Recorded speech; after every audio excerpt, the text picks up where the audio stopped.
Boom! What's going on, everyone? This is Steve Larsen. Welcome back to Sales Funnel Radio. I'm very excited for this episode today. I've actually got a special guest that I'm going to bring on. Now, while this show is not a finance show, I'm not talking about finance. That's not what I cover. That's not my expertise. I can't teach you that stuff because it's not my thing, right? However, I am very interested to know on what happens to my cash. This all comes from two things, actually.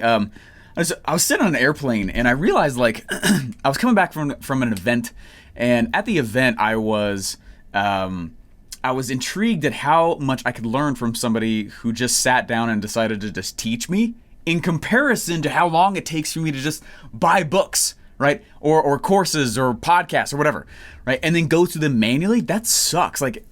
It's nice. I'm not saying not to do it, right? But it's ultimately the longer path.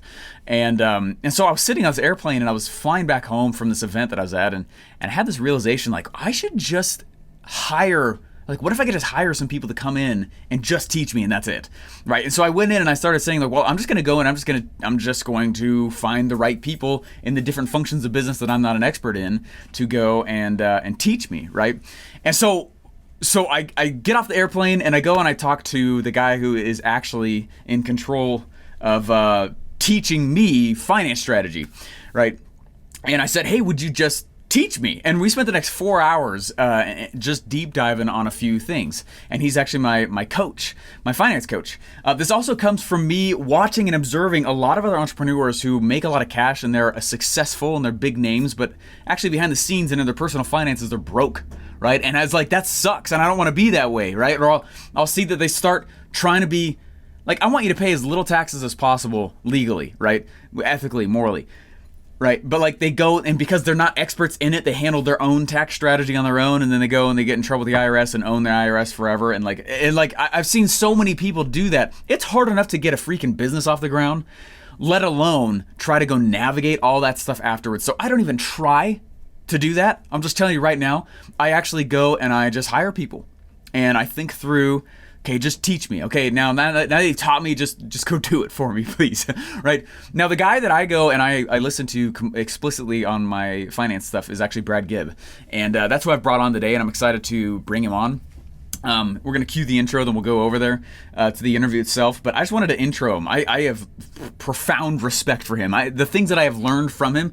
I'm a geek. I am a nerd around the topic of finance and what to do with it. I love listening to those books. I'm a Robert Kiyosaki fanboy. That guy also changed my life, and I want to just listen to those people who will be the most influential, right? Without me having to go be an expert in everything, because it's impossible. So I only listen to, I have a marketing coach, it's Russell, right? I've got a systems coach, it's Alex Sharfin, right? I've got a sales coach, it's Myron Golden. And I've got a finance coach, right? And between them, I will easily pay well over 100 to maybe almost 150 grand. In fact, there's one other person which I'll keep kind of hush hush for right now. But it's 150 grand that I'll spend this year on my personal coaching. And it's so funny when someone's like, I won't spend this amount of money for you to come teach me this, Steve, or be in your program. I'm like, you are definitely not a fit then, because I am willing to pay for results personally. You know what I mean? So I go and I pay, and it's much faster results as opposed to me trying to learn it all. And so OfferMind, what's cool about OfferMind is it's my coaches coming to teach you, which is very exciting. Anyway, so I thought it'd be cool to bring on Brad Gibb and for him to walk through what he's actually going to talk about. OfferMind is not about funnels, and it is about offers, but it's about offers in the context of let's learn cash flow strategies, right? Let's learn cash flow tactics. And funny enough, that is actually the name of Brad's company. And so anyway, I'm actually going to bring him on right now, and he's going to walk through some very key things that new and existing entrepreneurs can and should be doing to be able to go through and protect their cash. Disclaimer, I am not your financial person. This is not your financial show. This is not your, okay, this probably won't work for you, X, Y, and Z, whatever. Everyone feel disclaimed? All right, cool. Let's cue the intro, and I'm excited to bring on Brad Gibb. I've spent the last 4 years learning from the most brilliant marketers today. And now I've left my 9-to-5 to take the plunge and build my $1 million business. The real question is, how will I do it without VC funding or debt, completely from scratch? This podcast is here to give you the answer.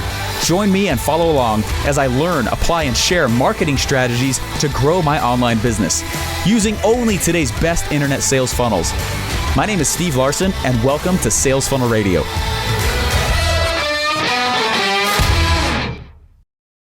Brad Gibb has been one of the guys who's taught me probably the most about actual business, the actual underneath the hood, how it works, why I should be doing what I am, stop doing some things that I am, and has actually altered a lot of the things that I sell and actually my personal finances, the way we run everything. He's given structure to the numbers behind the scenes, and I've just so much appreciated everything he's done. I'm excited to invite him onto this podcast and bring him on. And he is actually going to be one of the speakers at OfferMind, which is very exciting. OfferMind, day number 2 is my coaches. So day number 1, I'm going to coach, and then day number 2 is all the people that I actually reach up and gain wisdom from. Foremost on that list is definitely Brad Gibb. Thanks for coming to Sales Funnel Radio. Hey, Stephen, appreciate you having me on, man. Massive honor. I love working with you. And yes, I'm a professional cat herder because I try to get entrepreneurs to do all the things that they don't want to do, but that are amazing and really transform and can take you to the next level. So I'm excited to be here. Well, you're crazy good at it. And just for those people who don't really know what you do, could you just let them know?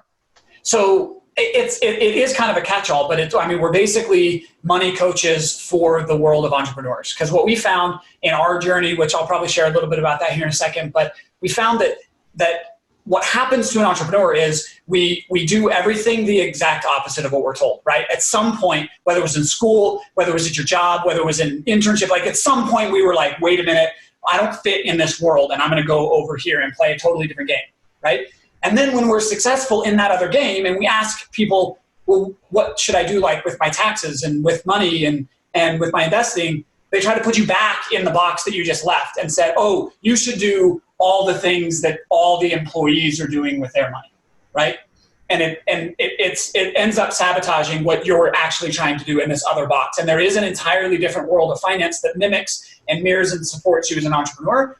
But unfortunately, just like everything is a product and everything has an intended audience, right? So the finance world is a product, but it's aimed, 97% of that advice is aimed at the employee. And so for you, 97% of financial advice is either dangerous, misleading, or just outright wrong because you play a different game. So that's what we teach you is the game that you're actually in from a money, taxes, structure, and even just the mindset, the way we think and feel about money. That's what we do. It's a huge deal. I remember the first time I went and I made 50 grand from this thing that I was doing. I was so excited about it. I was like, this is great. It was one of the first big wins. And I remember paying 46% taxes on that thing. And I was like, what? This is ridiculous. And I got so mad. I was like, Uncle Stab, and it wasn't a 6-figure check yet, but it was my first big taste of like, man, I got to learn this or I will literally not keep much of what I actually make after business costs and everything else. Like it's not going to be much. And then I started diving more deeply in and realized like there really truly are secrets that are ethical, that are moral, that you can use to actually keep money and set up a real good life for yourself. And our 2 goals, we want to increase your financial IQ because no one's going to come save you. No one's going to care more about your money than you do. And ultimately, like while we're raising our marketing IQ, we're raising our sales IQ, we're raising our system IQ, rarely does the entrepreneur work to really raise their money and finance IQ, right? Mm-hmm. That's our job, is to make sure that's leveling up with the rate of growth you're experiencing in all other areas, right? Stephen, you and I have talked about this a bunch, like business is like the ultimate personal development tool, right? We don't do that on the money side. So we upgrade your financial IQ. And the goal of that is to empower you in the conversation of money. So as you enter these conversations with accountants, attorney, investments, what do I do with this capital? And you start to make decisions that have lots of dollar signs next to them, you're empowered in how to make those decisions. That's our ultimate outcome for the entrepreneur. It's massive stuff. And how did you get started on this?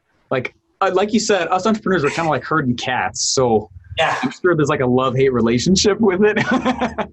Absolutely. So I'm a super nerd. And I love my spreadsheets and I would just like sit with them all day long if I could. But if we rewind the clock, like I always liked money. I always liked those conversations. And so being the super nerd that I am, following the traditional advice that I was told, I thought if 1 degree was good, 4 would be better. So I got an undergrad in accounting, I got a master's in accounting, And then I was the guy that went to summer school, not to graduate faster, but so I could like do all this other stuff that I want to do. So I got a degree in economics and a degree in statistics. So like I was like, I got everything I need, right? And that's so awesome. And I loved it. Like I was this close to being like getting a PhD in accounting. That's how much I loved numbers and studying. But luckily, something deep down inside me told me that just wasn't going to be a good fit. So upon graduation, I joined Goldman Sachs. Don't hold that against me. It is the evil empire, and I understand that. I was in the belly of the beast. But the amazing part about that experience was I was downtown New York in 2008.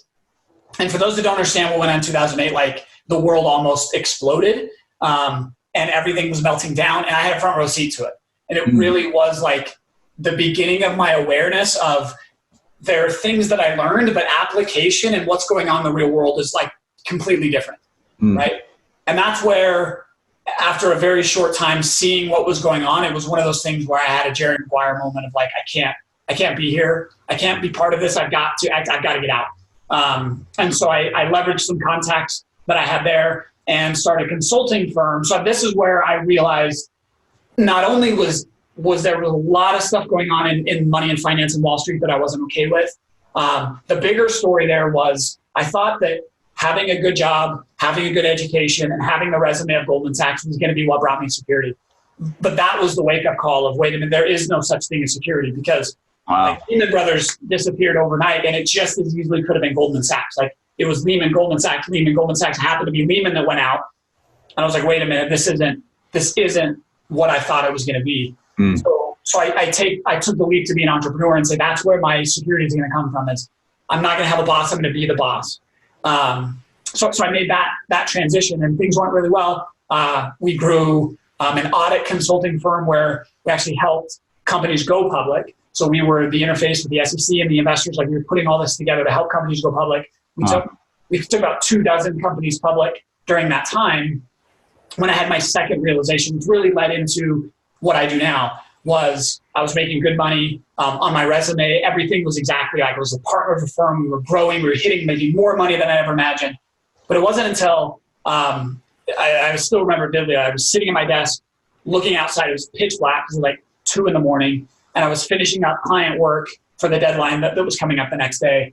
And as I finished it up, I kind of took a breath and thought for a minute and realized that it had been multiple days in a row. Right, this was the third day in a row that I'd been in my chair at 2 a.m. finishing up client work. Not only that, I had left so early the morning before that I didn't get to see. So I hadn't seen my kids in 3 days. I hadn't seen my wife in 3 days.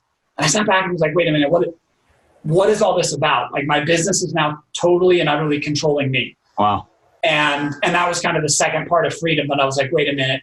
Yes, I need the control and benefit that comes from being an entrepreneur, but I've got to figure out how to also be free from my business. And so that started the personal journey for me into business finance is not personal finance, right? And economics that Wall Street uses is not what is going to put dollars and cents from an investing and a tax standpoint in my own pocket. So that started the path to how do I get free and independent of my business as fast as I possibly can. So that's when I started bringing those two worlds together and put the entrepreneur first. Because I have a business for me, first and foremost. Like I need to make money and I need to have the life that I want. And so I lined all that knowledge up against me as the entrepreneur. How do I structure everything to benefit me and put me in where I need to be? And that process, obviously it took time to enable me to eventually walk away from that firm and start Cashflow Tactics, which is what we do now, and really make all of those lifestyle decisions that allow me to still run it and be involved in an amazing business, but gives me arm's length sort of freedom to balance that, if that makes any sense. No, it totally does. And it's an awesome story, going from, and just, you have these amazing talents, man. I mean, it's so incredible. Like, you're one of the smartest people I know. And it's super fun to like listen to you, and you're a source of gigantic financial education for my wife and I, and my business and all these decisions we make. And it's like, it's amazing how eye-opening it's been. Like, wow, I look at the world different. My decisions as a marketer are actually influenced by what you and I have chatted about. The topic of funnels and marketing is giant. Yeah. But it's like the same 5 things I see everyone screwing up on. What are like the things that you see every entrepreneur, big or small, you're like, I just know this is going to be jacked up because it almost always is. You know what I mean? Yeah. That is such an awesome question because you're right. I've asked you for funnel advice and you've given me being like, Brad, really? Like, come on, it's right there. Don't you see? But yeah, so a couple of things for entrepreneurs. And it's funny because I'm thinking about our conversations. We've had these with you. So don't feel bad. Everybody has them. Yeah. One of the big ones is revenue and profit are not the same thing. Right. Cash and profit are not the same thing, right? You can have profit and not end up with cash, right? So understanding how to take the numbers that we're running our business with and make them real and tangible. So there's conversations around that, understanding, like I said, the difference between revenue and profit and how to understand what drives both of those, and then understanding what is profit and what is cash. And that's really what then opens up a conversation for how do we pay the least amount we can in taxes, yet still have money in our bank account? Because unfortunately, most tax advice just requires you to drain your bank account and be poor, which isn't what we want. So separating cash and profit is a powerful piece to it. And then just understanding dashboards, right? Understanding what are the levers that my business are running. So that's kind of one area of a lot of question that when an entrepreneur comes in and says, hey, can you help me set up my structures or help me invest? Like, yeah, after I know, we dive in and we help you understand what your numbers really are. Because ultimately I can't help you over here unless you're really clear on what your business numbers are. So that's definitely where we get in and clean everybody up initially is revenue and profit and cash, and then a set of dashboards. That's awesome. That's one major element.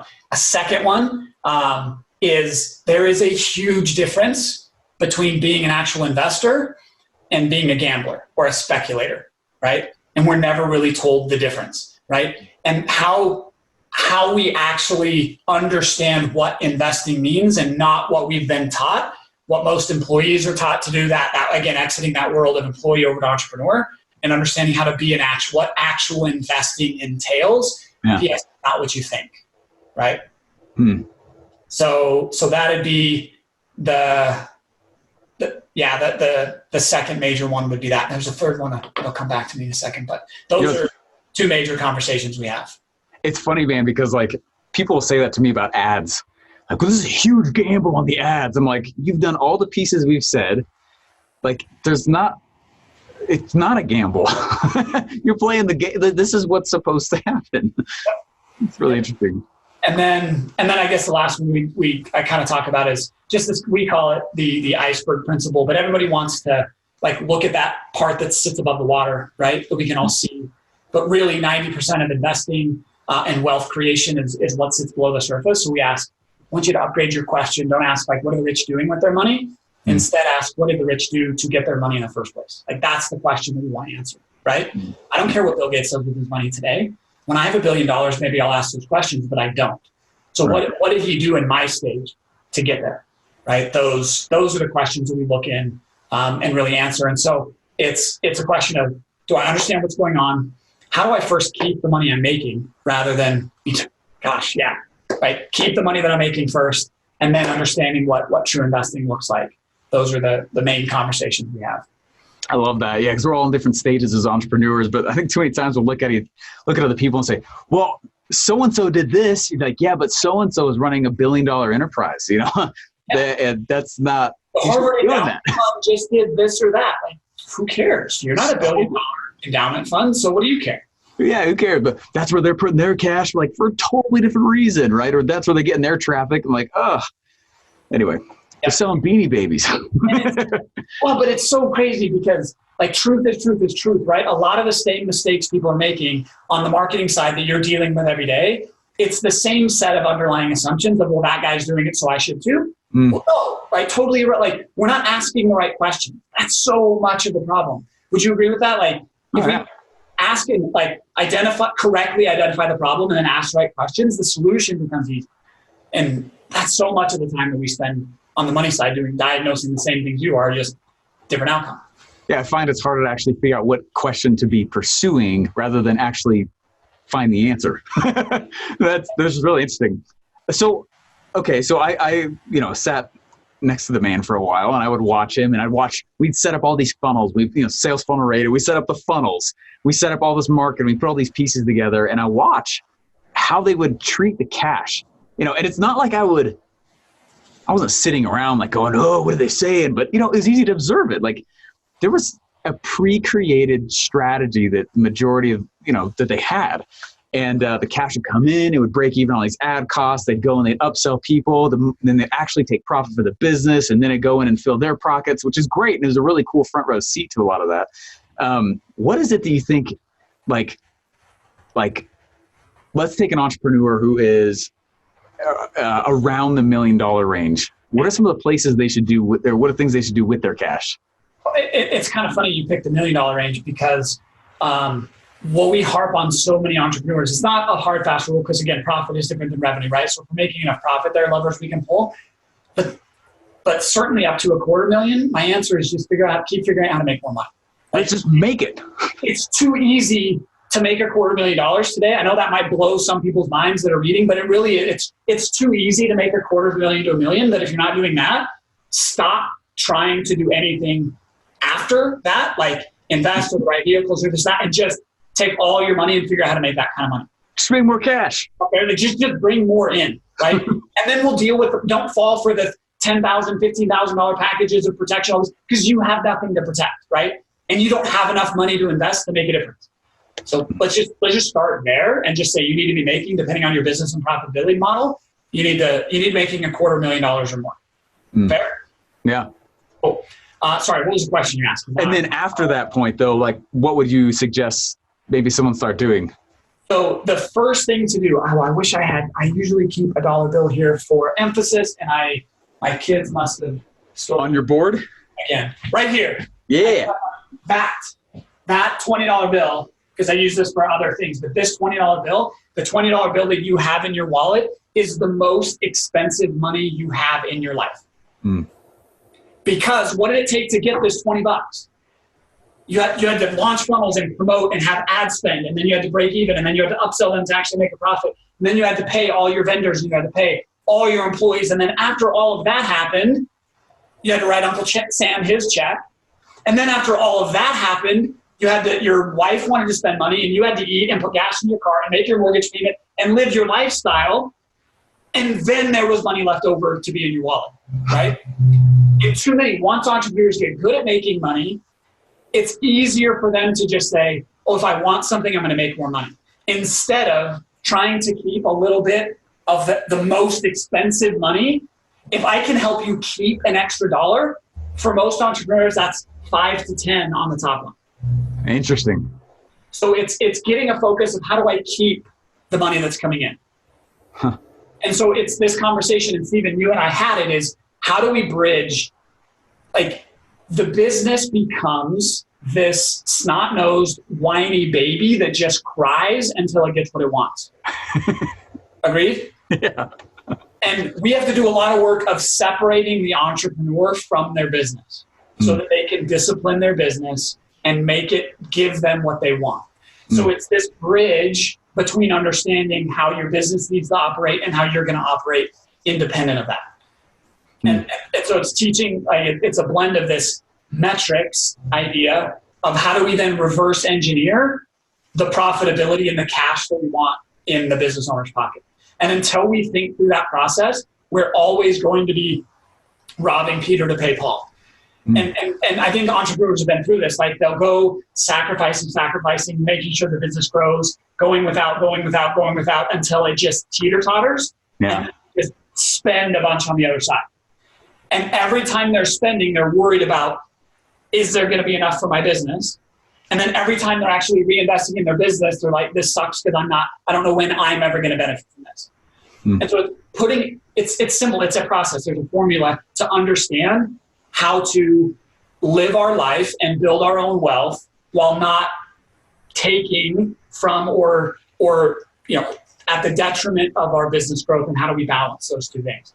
Because unfortunately, too many business owners, they get lazy once they start making money. In that, when I didn't have any money, I had to put my thinking cap on and be an entrepreneur and just figure out how to do it anyway. Yeah. Does not having money ever stop you from what you want to do? No, I figured it out. No, we just figured it out, right? Yeah. But once you have money, then you let the dollar solve the problem instead. Mm-hmm. And you're just like, oh, I can't do that in my personal life because my business needs the money. Well, how is that? Like, that's just lazy rather than saying, what if I didn't have the money, how would I solve it? Or I'm paying myself this much because I'm demanding it. And then how do I create that problem so I can solve it rather than just papering over it with, there's money in the bank account, so I'm going to spend it. Does that make sense?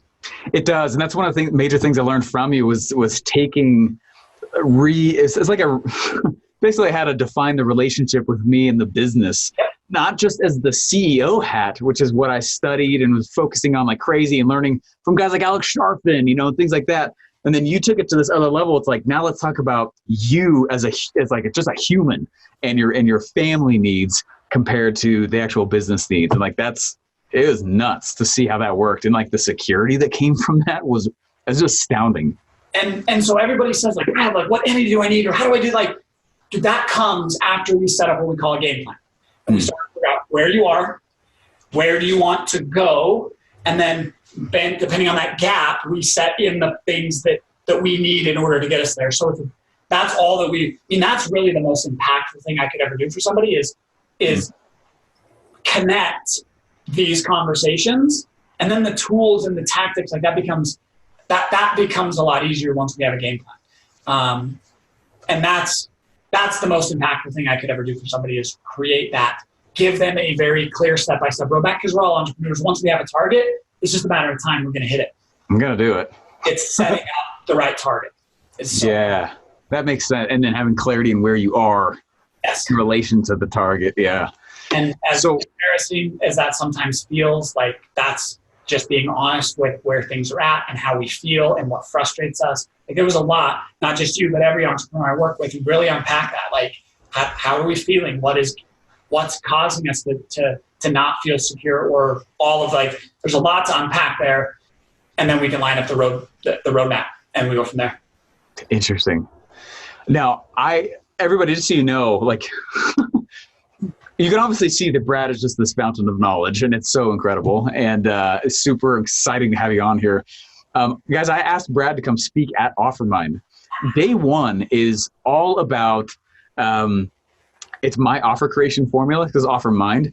But y'all know, we're in the capitalist picture right now. Like, it's for the purpose of profit, and it's for the purpose of doing things in your life that you wanted to do with relation to these structures that Brad teaches. And so what I asked Brad to come in and teach about is more about personal cash flow tactics. And his actual business is called Cashflow Tactics. Marketing is fun. We hit it on the head. Yeah.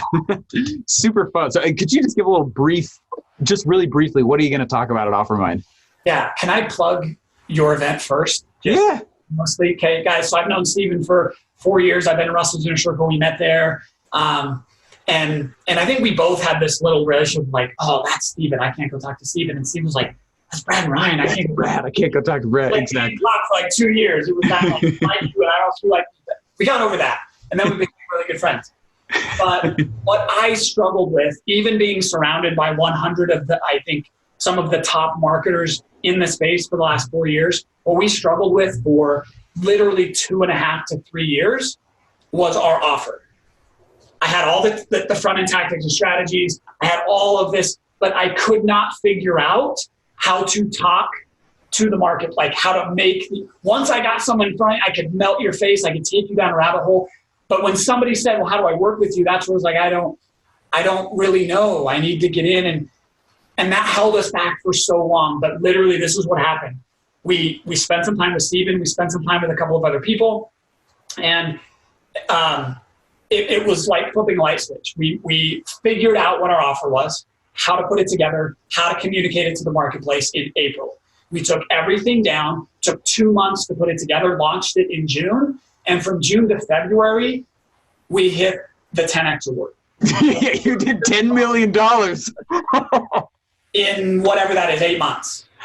Because we got the offer right. I had all the knowledge. I'd stored it all up. We had all the delivery. We had the team. We had everything, but just could not get any traction. And so that's why we get asked to speak in a lot of places, as you might imagine. And we have to say no because I've got 5 kids that I really like spending time with, and so I'm I'm going to spend a lot of time with them. But one event I said, absolutely, I'll come speak at is OfferMind, because just how powerful it is to conceive around the offer. To us, it linked from the offer, it linked forward into the marketplace, and it linked backwards into how we grow our company. Like, that was a center point. Dude, that's awesome. Thank you. If anyone's on the edge and thinks they might need it, like, that's where we were stuck. And it totally transformed. And I was wishing, like, somebody should put an event together to teach me how to do this. And then even did that.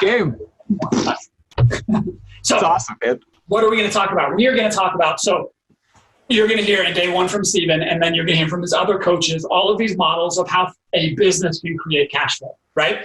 Whether it's marketing, whether it's speaking, whether it's whatever those models are, they're going to bring cash into the business. What I'm going to talk about is, what do you do personally as an entrepreneur to then take that cash and make it work for you forevermore and bring cash into your own life personally, okay? And kind of an idea behind this, because think about this. There's this concept that I like to call entrepreneurs were hunted by a wolf we can't see, right? No matter how much money we can make from stage, no matter how much money we can make on a webinar, no matter how much we have coming in the door, our business has what we call a half-life. And if we stop paying attention to it, it will slowly degrade. No matter how good we are, it has to be actively maintained. And that's the pressure, that's the wolf that's hunting you. Yeah. Unless you get up and push forward and innovate and ensure that things move forward, you know that no matter how good these cash flow models you have on the front end, that they're dependent upon you. What we try to do is we try to push that wolf off by creating cash flow models that do not rely on you as the business owner anymore. And like in my case, I have well over $10,000 a month that comes in, 100% independent of my business before I wake up in the morning, in such a way, we call it leveraged income, because there's no such thing as passive income. It doesn't exist. It's a myth. It's a lie. Right? We call it leveraged income in that it does not rely on you, your asset of you as the business owner, you as the attractive character, you as the one to center your business, right? Yeah. And if we can bridge that, and our whole model is no matter where you start, we can get you there in 10 years or less. So we're going to marry that cash flow model up to the ones you're going to learn on day one and parts of day two, so that we have the outcome that we all really want in business, which is true financial security. And that only comes about if we can have ourselves removed from that equation. Our business funds this model, and then now we are not necessary. That's where true financial freedom comes from. That's the model that we're going to share at OfferMind. OfferMind, right? Yeah. Yeah. So you're saying it's pretty awesome. I mean, it's life-changing, man. And the stuff that I've learned from you guys is just incredible. And I'm already kind of a geek like that. It's like my side geek. You know, like we all geek on one thing, but we like follow rabbits everywhere. I listen to tons of finance books. I love that stuff. Financial econ was the major I almost went into.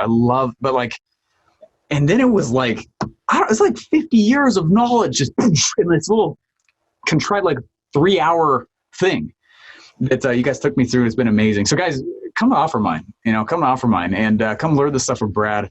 Anyway, thanks for taking the time to do this, man. Hey, thanks for having me. Like I said, I come to OfferMind for what Steven teaches, and then stay for what I'm going to teach, because it's going to be awesome. But really, it's make money first and foremost, right? Come learn. It's just too easy in today's day and age to just be a capitalist pig and unashamedly just make a bunch of money. And then, like I said, our mission is to help you keep more of that money and grow it to provide that ultimate financial security. You know, it's interesting moving down this road, and I know you've seen tons of it, way more than I have. Just watching a lot of friends and peers and such like that. They'll make this money, they do all the studying, they figure out how to make cash, which is awesome, its own skill set. And then they struggle financially for like every single year the rest of their life. And you're like, what are they doing versus the people that it's crazy. You triggered when you asked me what's like one of the main things that you touch on, that, you know, the myth that everybody, the one I was left and that came back to me was what you're just saying. The skill set required to make money is fundamentally different than the skill set required to keep it and grow it. Yeah. It's almost an opposite skill set. And what most people don't know is most 2 Comma Club award winners, most people with these big businesses, they're they're really struggling on the personal side of it. They've got the skill set to bring the cash in, but it is not a skill set that translates. But it's learnable. And if you're working with somebody who is an actual entrepreneur who actually does it in their own life like we do, it can be pretty simple. And so that's, you hit that now. I'm glad you brought that back up because I forgot, like, they are two fundamentally different skill sets. So get the skill set to make it, and then we need the skill set to keep it and grow it. Totally. Yeah. And with that plan that you've helped me create, I have confidence in what I go make because I know there's a plan for it. And then it's like it reignited the fuel. Because after a while I was like, all right, let's launch something again. Let's send more ads. I was like, why? It's like, oh, this other piece that you brought in. I was like, oh, okay, that makes sense. And we've actually worked with a lot of entrepreneurs that have intentionally or even subconsciously stopped growing their business because of all the uncertainty on the other side of it. It was self-sabotaging. They didn't want or couldn't grow because of that bottleneck and that breaking point. And then back to like, gosh, there's so many people that they make the money so fast, they've not built those other skill sets. It's kind of like the NBA player syndrome, right? Where you get this huge signing bonus and you make money for a little while, but like 9 out of 10 NBA players, when they leave there, and they're broke because they don't have that skill set. They step into money so quickly. And it's that same idea that we're just trying to teach and lay those foundations so that your financial IQ rises with your business acumen. And again, it just allows us to keep and grow what we're making because that's what it's after anyway. Too Comical rewards are fun and exciting, and revenue is super sexy. But guys, really the thing that makes you sleep at night and the thing that really brings that level of certainty is, am I able to keep it? You guys notice, I've had actually about 4 or 5 people in the last little bit reach out and say, Stephen, you look physically different. I'm more rested, my friends. It's a lot of the stuff you're talking about. And the answer is not a dumb Dave Ramsey, live on beans till you die thing. That is not all what Brad's talking about here. And how many times did I tell you, Stephen, like, stop doing those things. Like, stop trying to be good at investing. Stop trying, because your skill set's here. Yeah. Yeah. Yeah, it was huge. Like, and by the way, it's not about living on carrots. It's totally the opposite, actually. There's just a plan for it. And it was so like, breath of fresh air. So anyway, it's super fun. Very good. Well, hey guys, thank you so much. Brad, where can people follow you?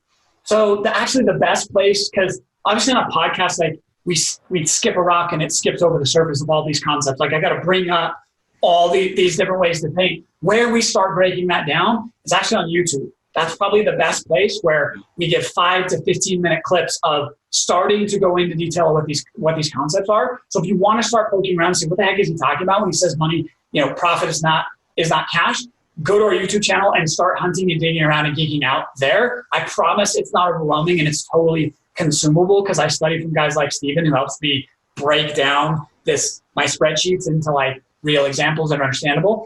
That really is the best places to follow us there. And then we're on the main things like Twitter, Face, or Insta tweets or whatever, Facebook and Instagram. I don't do a lot of the social media stuff, but Facebook and Instagram, we're there as well. But if you want more information, start on YouTube, and then you can always follow what we put out on Instagram and Facebook. It's awesome. Hey guys, go check out Cashflow Tactics on YouTube and go to offermind.com and grab your ticket. Do that first and then come to YouTube. So go to Offermind and get your tickets, then come to my YouTube channel and geek out about how to keep all the money Stephen's going to teach you how to make here in a couple of months. Yeah. That's awesome. Brad, thanks so much for taking the time. Thanks, Steve. Boom. If you're just starting out, you're probably studying a lot. That's good. You're probably geeking out on all the strategies also, right? That's also good. But the hardest part is figuring out what the market wants to buy and how you should sell it to them, right? That's also what I struggled with for a while until I learned the formula. So I created a special mastermind called an Offermind to get you on track with the right offer and more importantly, the right sales script to get it off the ground and sell it. Want to come? There's small groups on purpose so I can answer your direct questions in person for 2 straight days. You can hold your spot by going to offermind.com. Again, that's offermind.com.